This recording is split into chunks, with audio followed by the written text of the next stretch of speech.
जय हिंद साथियों, मैं सुनील रोशन स्वागत करता हूं आपके अपने YouTube channel physical education arena में। जो भी दोस्त इस चैनल पे हैं, चैनल को सब्सक्राइब करके बेल आइकन ज़रूर दबाएं। मैंने बताया था कि हमारी एक और क्लास आने वाली है जो कि बहुत इंपॉर्टेंट होगी। ये आपकी रिमाइंडर ऑफ फिजिकल एजुकेशन की क्लास होगी।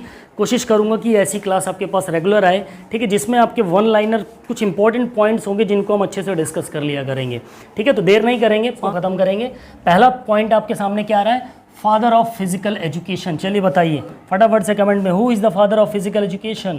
तो फादर ऑफ फिजिकल एजुकेशन आपसे पूछा जाए तो कौन होंगे? मिस्टर हैरी क्रो बक। आपको ये ध्यान में रखना है, कौन होंगे? हैरी क्रो बक। ठीक है, फादर ऑफ मॉडर्न ओलंपिक, यानी कि जो आधुनिक ओलंपिक है। ठीक है, कौन से ओलंपिक की बात हो रही है यहाँ पर? आधुनिक ओलंपिक की बात हो रही है। तो आधुनिक ओलंपिक के जन्मदाता का नाम क्या था? कुबर्टिन। ध्यान रखिएगा, कुबर्टिन। पूरा नाम बैरन पियरे डी कुबर्टिन। ठीक है, वैसे सभी को याद होगा, कुबर्टिन ध्यान रखिएगा। थर्ड आपसे क्या कह रहा है? Father of volleyball. देखिए ये वो पॉइंट्स है जो आपके एग्जाम में पूछे जाते हैं। ठीक है, फादर ऑफ वॉलीबॉल। वॉलीबॉल खेल के जन्मदाता का क्या नाम है? क्या नाम है?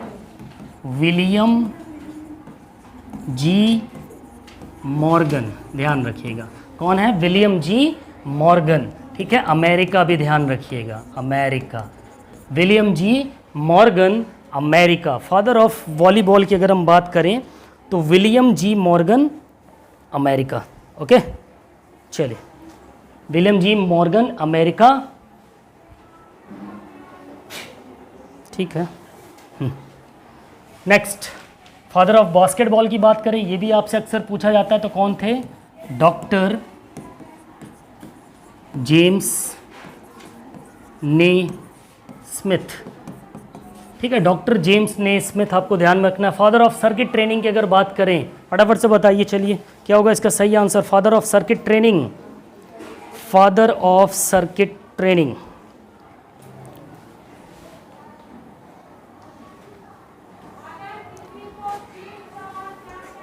Father of circuit training GT Anderson, GT Anderson और आर.ई. मॉर्गन, दो लोगों ने करी थी।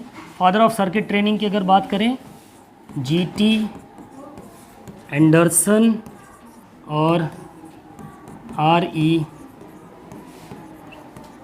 मॉर्गन, आर.ई. मॉर्गन। ठीक है, आर.ई. मॉर्गन कब करी थी? 1953 में। ध्यान रखिएगा। फार्टलेट की ट्रेनिंग की बात करें तो इसको किया था गोस्टा होल्मर ने, गोस्टा होल्मर। ये इंपॉर्टेंट पॉइंट्स है, आपको ध्यान में होने चाहिए दोस्तों। ठीक है, गोस्टा होल्मर 1930 में, 1930 में फार्टलेट ट्रेनिंग। इस फार्टलेट ट्रेनिंग को साथियों हम स्पीड प्ले भी बोलते हैं। स्पीड प्ले, गति के साथ खेलना। पहाड़ों पर लेकर चले जाएंगे, ठीक है, कुदाएंगे बताएंगे, पैदल चलो, जंप करो, अलग अलग एक्टिविटीज़ होती हैं। नेक्स्ट की अगर हम बात करें, अगला पॉइंट है प्राचीन ओलंपिक खेल। प्राचीन ओलंपिक खेल कब शुरू हुए भैया?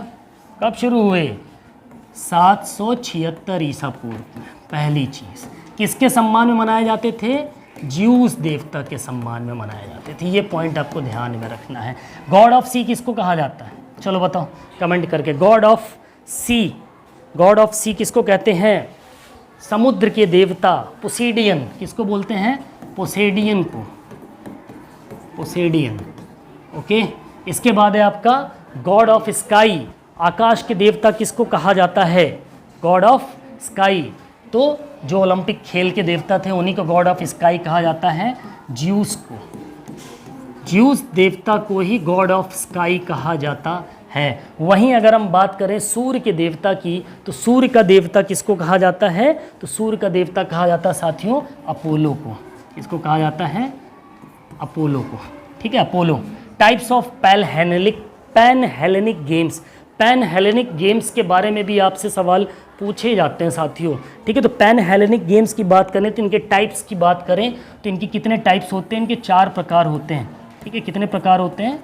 4 प्रकार होते हैं, हमेशा ध्यान रखिएगा। पहला होता है आपका ओलंपिक गेम्स। ठीक है, पहला होता है आपका कौन सा? Olympic games. इन्हीं Olympic games pan Hellenic games के अंतर्गत ही आता है। ठीक है, दूसरा होता है आपका पाइथियन गेम्स। तीसरा होता है आपका ओलंपिक इस्थमियन गेम्स, इस्थेमियन गेम्स। और चौथा होता है आपका नेमियन गेम्स, नेमियन गेम्स। ओके, नामियन गेम्स या नेमियन गेम्स, ये आपके 4 प्रकार के पैन हेनेलिक गेम्स होते हैं साथियों। इस चीज़ को आपको ध्यान में रखना है, ठीक है। पैन हेनेलिक गेमों के प्रकार की बात करें तो Olympic games, Pythian games, Isthmian games और नेमियन गेम्स, ये आपके किसके अंतर्गत आते हैं? पैन हेनेलिक गेम्स के अंतर्गत आते हैं। अब बात करते हैं हम पाइथियन गेम्स की। तो पाइथियन गेम्स की अगर हम बात करें तो पाइथियन गेम्स जो मनाए जाते थे दोस्तों, वो गॉड अपोलो इनके सम्मान में मनाए जाते हैं। किस भगवान के सम्मान में मनाए जाते थे? अपोलो भगवान के सम्मान में मनाए जाते थे, जिन्हें हम, इन्हीं अपोलो भगवान को हम क्या बोलते हैं? इन्हीं को हम बोलते हैं गॉड ऑफ सन बोलते हैं। अभी पीछे स्लाइड में देखा आपने। ईस्थमियन गेम्स की अगर हम बात करें तो ये किस देवता के सम्मान में मनाए जाते हैं? ईस्थमियन गेम्स। तो ईस्थमियन गेम्स जो होते हैं वो आपके मनाए जाएंगे किसके? पोसीडियन गॉड के सम्मान में मनाए जाते हैं। किसके? पोसीडियन, पोसीडियन, पोसीडियन गॉड के सम्मान में मनाए जाते हैं, ठीक है। पोसीडियन, पोसीडियन को किसका देवता कहा जाता था? तो पोसीडियन को आपका किसका देवता कहा जाता था? समुद्र का देवता। पीछे स्लाइड में देखा होगा आपने, ठीक है ना। इसको हम क्या बोलते थे? पोसीडियन को समुद्र का देवता, यानी गॉड ऑफ सी। वहीं अगर हम बात करें कि नेमियन गेम्स गॉड ऑफ स्काई के सम्मान में मनाए जाते थे। God of sky, God of sky किसको बोलते थे? जियस को, भगवान जियस को। नेमियन गेम्स, ठीक है, गॉड ऑफ स्काई, ठीक है, जियस को।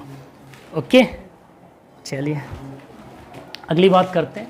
YMCA, YMCA की अगर मैं बात करूं तो YMCA, सबसे पहले तो आपको इसका फुल फॉर्म पता होना चाहिए। क्या होगा full form? Young man Christian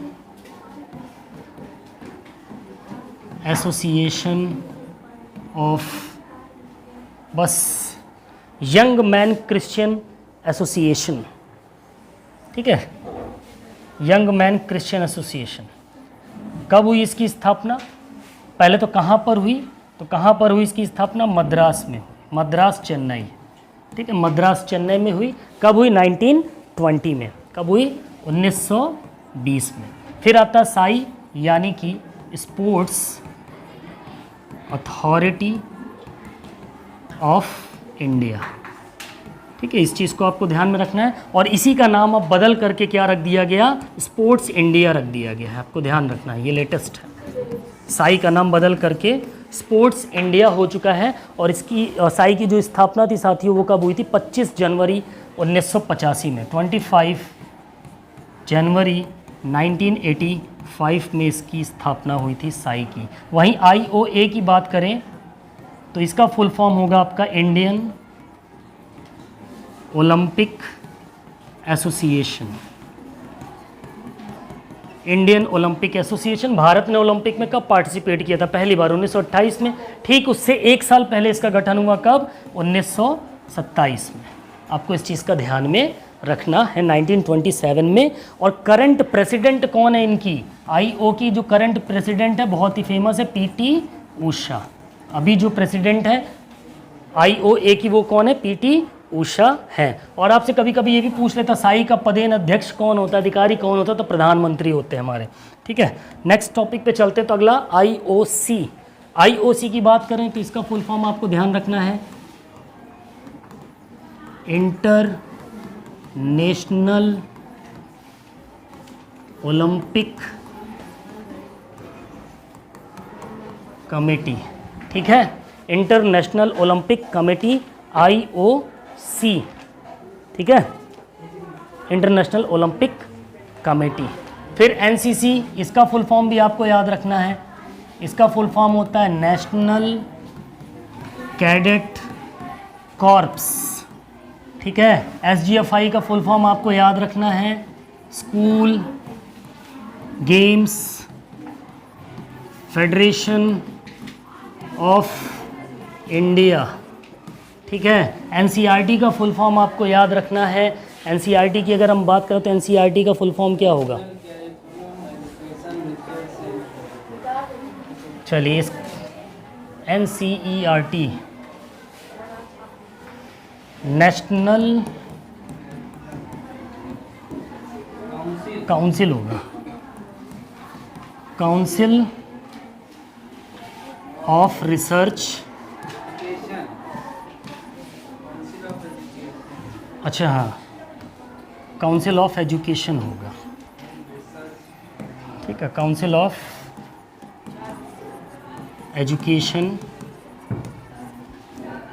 research and training,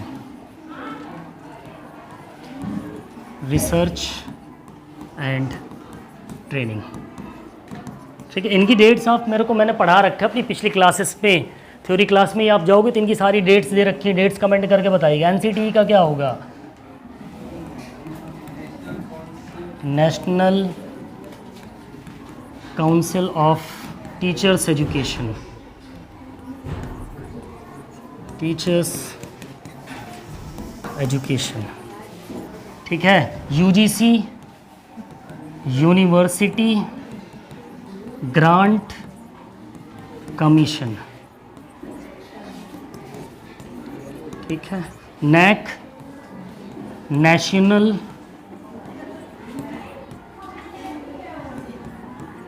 accreditation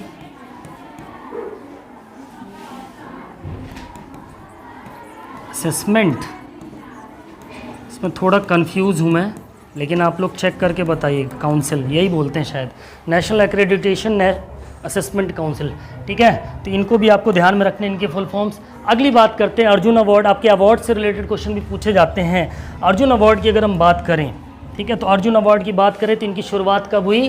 1961 में हुई। पहली चीज़ तो आपको ये ध्यान में रखना है, ठीक है। किसको दिए जाते हैं?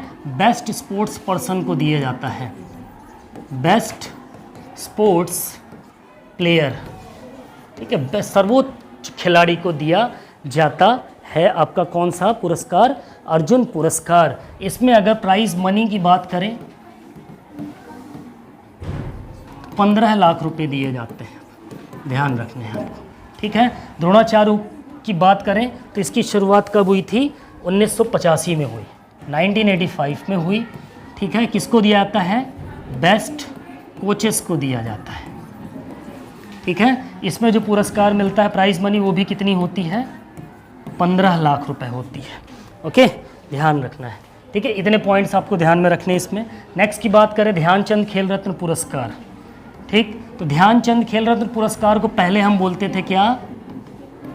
राजीव गांधी खेल रत्न पुरस्कार, ठीक है। ये इसका पुराना नाम है, जबकि ये कब शुरू हुआ था? 1991-92 में, ठीक है। अब इसका नाम बदलकर ध्यानचंद खेल रत्न पुरस्कार कर दिया गया है। इसमें जो प्राइज मनी दी जाती है वो कितनी दी जाती है? 25 लाख रुपए की दी जाती है। कितनी दी जाती है? 25 लाख रुपए की दी जाती है साथियों, ओके, ठीक है। नेक्स्ट है हमारा लक्ष्मीबाई पुरस्कार। तो ये उत्तर प्रदेश के पुरस्कार हैं, लक्ष्मण पुरस्कार और लक्ष्मीबाई पुरस्कार। ये महिलाओं को दिया जाता है, महिला खिलाड़ी को, ये पुरुष खिलाड़ी को दिया जाता है। बीच में ये पुरस्कार बंद हो गए थे, 2022 में आई थिंक फिर से स्टार्ट हुए क्या? वैसे तो 2001 या 2002 में स्टार्ट हुए थे ये, ठीक है। और इसमें जो प्राइज मनी होती है वो कितनी होती है? 3,11,000 रुपये, ठीक है, दोनों में 3,11,000। उत्तर प्रदेश के जो सर्वश्रेष्ठ खिलाड़ी होते हैं उनको लक्ष्मीबाई पुरस्कार और लक्ष्मण पुरस्कार से नवाजा जाता है, ओके। नेक्स्ट है NSNIS, ठीक। NSNIS नेताजी सुभाष, नेताजी, एक सेकेंड, ठीक है। NSNIS इसका फुल फॉर्म भी आपको याद रखना है, Netaji Subhash national institute of physical education, ठीक है, LNIP, Laxmibai national institute of physical education कहाँ स्थित है? ये ग्वालियर में है। ये कहाँ स्थित है? पटियाला में है। ठीक है, ध्यान रखना, इनकी डेट्स मैंने बता रखी हैं। टोटल नंबर ऑफ बोन्स, हमारी शरीर में कुल कितनी हड्डियाँ होती हैं? 206। वहीं एक नवजात बच्चे में पूछ ले तो 213 होती है। Number of muscles 639। सर दरवाज़ा क्लोज कर दीजिएगा। 639 अप्रॉक्सीमेट 639 मसल होती है। सबसे लंबी हड्डी कौन सी होती है? फीमर होती है। ठीक है, फीमर। सबसे लंबी मसल कौन होती है? सार्टोरियस होती है। ठीक है, एक बढ़िया आपका रिवीजन हो रहा है। स्ट्रॉन्गेस्ट सबसे मजबूत मसल कौन सी होती है? सार्टोरियस ही होती है। ना सार्टोरियस नहीं, मैसेटर होती है। जो हमारी जबड़े की मांसपेशी होती है सबसे स्ट्रॉन्ग होती है। नंबर हमारी रिप्स में कितनी होती हैं हड्डियाँ? 12 जोड़ी होती, 12 पेयर्स होती हैं। ट्रू रिप्स कितनी होती है? 7 पेयर्स होती हैं। फॉल्स रिप्स कितनी होती हैं? 3 पेयर में होती हैं। ठीक है, 8वीं 9वीं और 10वें नंबर की जो रिप्स होती हैं पेयर में आपकी फॉल्स रिप्स होती हैं। फ्लोटिंग रिप्स यानी कि जो तैरने वाली होती हैं वो कितनी होती हैं? 2 पेयर में होती हैं। 2 पेयर्स होती हैं 11वें और 12वें नंबर की। ठीक है, वेट ऑफ आवर हार्ट 300 से 350 ग्राम। ठीक है, ध्यान रखने। नेक्स्ट है लेयर ऑफ हार्ट। कितनी लेयर्स होती हैं हार्ट में? 3 लेयर्स होती हैं। कौन कौन सी लेयर्स होती हैं हमारे हार्ट के अंदर? तो एंडोकार्डियम, मायोकार्डियम और एपिकार्डियम। एंडोकार्डियम, मायोकार्डियम और एपिकार्डियम। ठीक है, ध्यान रखना, आगे कार्डियम लगा लीजिएगा आप। एपी, मायो, एंडो। ठीक है, आउटर लेयर, लंग्स की जो आउटर लेयर होती है उसको हम प्लूरा बोलते हैं। ठीक है, या प्लूरल मेम्ब्रेन हो। जो थ्रोइंग मसल होती है वो कौन सी होती है? पेक्टोरियलिस मेजर होती है आपके चेस्ट पे। ठीक है, पेक्टोरियलिस मेजर। बॉक्सर मसल जो होती है उसको वो किसको बोलते हैं? तो serratus anterior. Serratus anterior boxer muscle कहलाती है। टेलर मसल आपकी कौन सी होती है? टेलर मसल आपकी वही होती है जो सबसे लंबी होती है, बड़ी होती है। कौन सी? सार्टोरियस। इसी को हम टेलर मसल भी बोलते हैं। सबसे स्मॉलेस्ट जो मसल होती कौन सी होती है? स्टेपेडियस होती है। कान में पाई जाती है, आपके ईयर में, ये आपकी थाई में मिलती है। ठीक है, स्मॉलेस्ट बोन स्टेप्स होती है, ये भी आपके ईयर में पाई जाती है, कान में, मिड ईयर में पाई जाती है, कान में पाई जाती है। ठीक है, total number of players in hockey, तो टोटल कितने होते हैं? 16 प्लेयर होते हैं जिसमें से 11 खेलते हैं। बास्केटबॉल में टोटल 12 खिलाड़ी होते हैं, 5 खेलते हैं। फिर खो खो की बात करें तो 12 खिलाड़ी होते हैं, 9 खेलते हैं। 9 ही खेलते हैं ना, 9, हाँ 9 खेलते हैं। Total number of player in football 16 से 18 होते हैं, 2 स्टैंड बाई भी हो जाते हैं कभी कभी। 11 प्लेयर खेलते हैं। वॉलीबॉल में कुल 12 होते हैं, 6 खेलते हैं। रग्बी की बात करें तो इसमें 4 प्लेयर होते हैं, 15 खिलाड़ी टोटल होते हैं जिसमें से 8 खेलते हैं। वहीं पोलो की बात करें तो इसमें 4 खिलाड़ी होते हैं, ध्यान रखना है आपको। ओके, तो ये थी हमारी रिमाइंडर ऑफ फिजिकल एजुकेशन की क्लास। मैंने 5 मिनट ही बोला था बट 15-16 मिनट की हुई, कोई बात नहीं, ऐसी क्लासेस हमारी आती रहेंगी। तो मिलते हैं अपनी नेक्स्ट वीडियो में, तब तक के लिए बाय बाय, टेक केयर, जय हिंद, वंदे मातरम, फिजिकल एजुकेशन जिंदाबाद।